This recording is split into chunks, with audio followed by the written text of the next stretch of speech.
Finally release হয়েছে Rockstar সিনেমার নতুন গান পিরিতি। গানটা শুরুর লাইনটা মন ছুঁয়ে যাওয়ার মতো। এই গানটা শুনে মনে পড়ে গেল হাওয়া সিনেমার কালা সাদা গানটার কথা, কারণ এখানে অনেকজন একসাথে সুর মিলিয়েছে, আর সেই র ভাইব, যে ভাইব মানুষ একবার শুনলে বারবার রিপিট দিতে বাধ্য।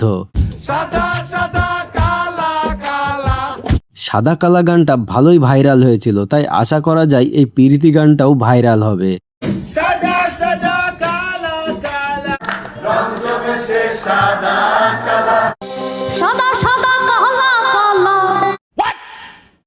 কিন্তু আসল জিনিস হলো শাকিব খানের অভিনয়। ভাই, মানুষটা এই গানে শুধু অ্যাক্টিং করে নাই, পুরো পাগলামি করে ফেলছে।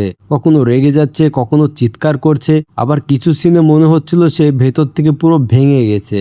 আর সত্যি বলতে তার এই লুক আর এক্সপ্রেশন দেখে আমার হালকা করে কিংবদন্তি নায়ক সালমান শাহর কথা মনে পড়ে গেল।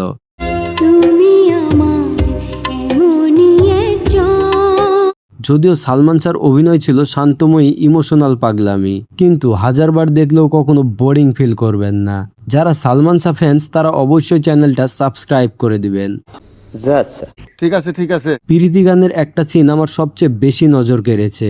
জেলের ভেতরে শাকিব খান একটা ফুল গাছ লাগাচ্ছে, সেটা যত্ন নিচ্ছে। এই সিনটা ছোট হলেও এর ভেতর অনেক ডিপ ইমোশন লুকানো আছে।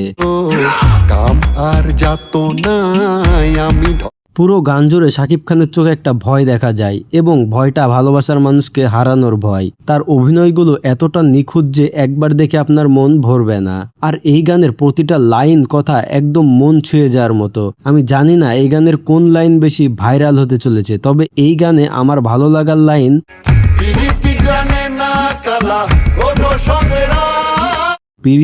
না কালা কোনো সংরা, এ প্রাণ ডালিম যেন ফেটে দুই ভাগ। আর শেষের দিকে একটা জিনিস খেয়াল করেছেন, শাকিব খান যখন দেয়ালে লিখছে তুমি বলো এ জন্ম আমার, তুমি বলো হলো কার উপকার, আমাকে নিয়ে যাও তোমার সাথে। এখন প্রশ্ন হলো, এটা কি শুধু একটা ডায়লগ, নাকি শাকিব খানের ক্যারেক্টারের লুকানো গভীর কষ্ট, নাকি রকস্টার থেকে আরেকটা নতুন গানের হিন্ট দিচ্ছে, যে গান শাকিব খান রকস্টার হয়ে নিজেই লিখবে, নিজেই গাইবে? আপনার মতামত জানিয়ে দেন কমেন্ট বক্সে, আর চ্যানেল সাবস্ক্রাইব করে দেন পরবর্তী ভিডিও দেখার জন্য। ওকে। পিরিতি জানের জান মুরুখ সে কালা।